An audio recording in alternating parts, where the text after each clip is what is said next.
¿Por qué ocurre la violencia en Concordia, Sinaloa? Acá en Macro y Micro te lo explico. Bienvenido, bienvenida a esta tu videocolumna para el canal de Jesús Escobar Tobar, Macro y Micro. Mi nombre es Pedro Iniesta y espero que te encuentres de maravilla. El día de hoy toca hablar de este lamentable hecho que fue el secuestro de al menos 10 miembros del personal de una mina de origen canadiense que opera en la región del sur del estado de Sinaloa, más concretamente en el municipio de Concordia. Lamentablemente, 5 de estos miembros del personal de la mina fueron ya encontrados en una fosa clandestina en aquel municipio, en conjunto con al menos 5 cuerpos más, según declaraciones de las propias autoridades federales. Llama la atención, en primer momento, la versión que suelta el secretario de Seguridad y Protección Ciudadana, Omar García Harfuch, quien dijo que presuntamente estos mineros, este personal minero, habría sido confundido con miembros de una célula criminal rival a la célula que opera en aquella región, asociada o presuntamente asociada con los Chapitos. Sin embargo, pues esta versión del secretario de Seguridad y Protección Ciudadana ha despertado demasiadas suspicacias, sospechas y preguntas, sobre todo en función de que es difícil considerar que en una región como el sur de Sinaloa, donde operan organizaciones tan poderosas y con tanta presencia territorial desde hace años, pues sea difícil que las organizaciones criminales cometan este tipo de errores en donde no logren identificar de manera efectiva a sus adversarios, ¿no? En este caso conviene preguntarnos por qué el Estado mexicano, a través de Omar García Harfuch, tiene que darnos una versión que no corresponde con la realidad. Este evento me hizo pensar en un libro, en un texto muy relevante para el ámbito académico, intelectual y periodístico sobre el crimen organizado, que es el libro de Los cárteles no existen, de Osvaldo Zavala, ¿no? En este texto, pues Osvaldo Zavala habla sobre cómo existe un monopolio de las narrativas sobre el crimen organizado en los actores que pertenecen a los estados-nación, en este caso, pues al secretario de Seguridad y Protección Ciudadana, quien nos da una versión que es difícil de creer. Si pensamos en esta versión que nos da el secretario de Seguridad y Protección Ciudadana, al mismo tiempo que analizamos los hechos recientemente ocurridos en El Paso, Texas, cuando se cierra el espacio aéreo por una supuesta amenaza de la presencia de drones del crimen organizado, pues en realidad podemos ver cómo pues Osvaldo Zavala tenía razón. Al fin y al cabo, el crimen organizado no es que no exista, no es que no existan los grupos criminales, sino que se nos presenta una imagen del crimen organizado dependiendo del actor que nos hable de estas organizaciones criminales, ¿no? En el caso de Donald Trump o en la presidencia, el gobierno federal en Estados Unidos, pues nos hablan de un crimen organizado cada vez más poderoso, cada vez más omnipotente, incluso amenazando el cielo de la potencia mundial económica y militar que representa a Estados Unidos, ¿no? Por el otro lado, tenemos un secretario de Seguridad y Protección Ciudadana que proyecta más bien un crimen organizado torpe, que es capaz de confundir a sus adversarios con personas de a pie y finalmente matarlos, a pesar de que estas víctimas iban con indumentaria, iban con vestimenta, uniformes pertenecientes a la empresa minera, lo que habría generado que fuera imposible tener este tipo de confusiones.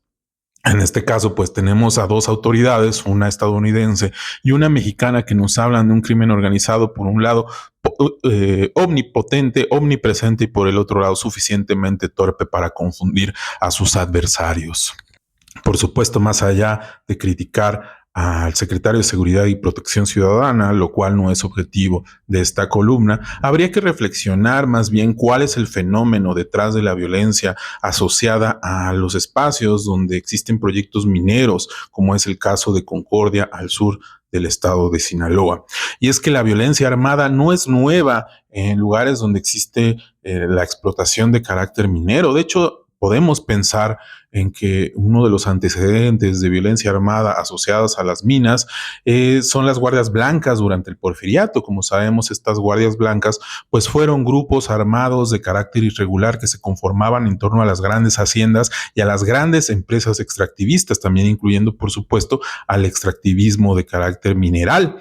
En ese sentido, pues tenemos antecedentes que continuaron durante la gran mayoría del siglo XX, ¿no? ¿no? O sea, en realidad los campos asociados a los grandes terratenientes, la explotación de carácter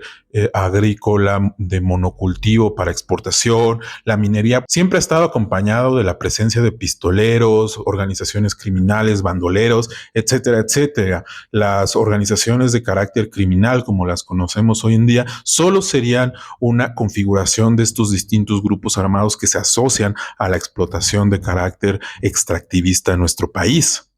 Además, tampoco si consideramos exclusivamente la historia reciente del crimen organizado, también tenemos antecedentes graves en los cuales se vincula la violencia armada con la explotación minera. De hecho, en lugares como el noreste del país, donde hubo presencia mayoritaria de los Zetas, pues se habla de una asociación entre grupos mineros y grupos del crimen organizado, en función de que los mineros obtuvieron ganancias estratosféricas a pesar de la presencia de los grupos del crimen organizado, como los Zetas o el Cártel del Golfo. Hay un texto que se llama Los Zetas Inc. de Guadalupe Correa Cabrera, esta especialista que habla sobre todo del noreste del país, de los Zetas y del Cártel del Golfo, y de cómo hubo una extracción de recursos gigantesca en temas de hidrocarburos y en temas mineros a partir de las reformas neoliberales y de la presencia de grupos del crimen organizado en el noreste del país. Y es que en realidad cierta forma de economía es completamente compatible con la presencia de grupos del crimen organizado. En el caso de la minería o la explotación de la tierra de carácter agrícola, pues es mucho más fácil para los grandes terratenientes y los grandes empresarios pues tener tierras rasas donde el crimen organizado ha desplazado a una gran mayoría de la población, además de que amenaza a la población que defiende la tierra. Y es que justo tampoco hemos asociado mucho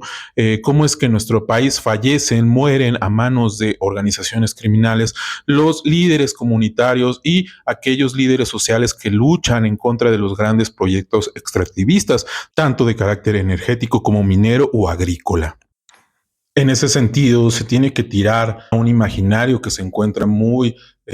dispersado tanto por los medios de comunicación como por muchas autoridades y actores políticos pertenecientes a la oposición, que el desarrollo económico es incompatible con el crimen organizado, al menos en números macroeconómicos. Sin embargo, en realidad, en lugares donde existen proyectos macroeconómicos de esta naturaleza, no representa un riesgo para los grandes capitales, sino en realidad su complementario, llevando a cabo actos que tienen un gran costo político, como es el desplazamiento de poblaciones, el asesinato de líderes sociales o incluso la explotación ilegal de recursos.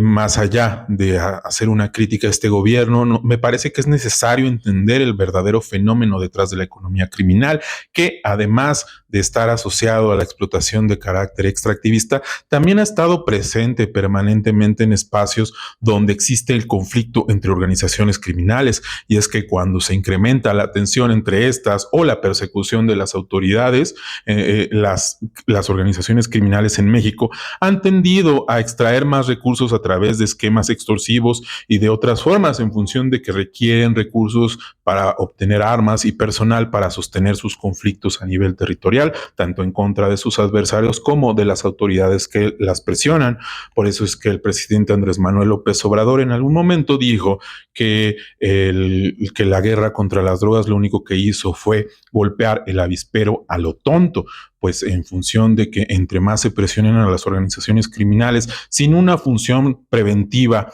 de estas actividades extorsivas, pues las organizaciones criminales van a tender a extraer recursos cada vez más de los esquemas extorsivos y por eso lleven a cabo actos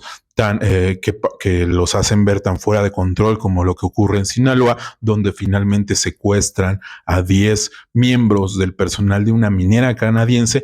asesinando al menos a 5 de ellos. Esto fue Macro y Micro, yo soy Pedro Iniesta, espero que tengan una excelente tarde, hasta la próxima.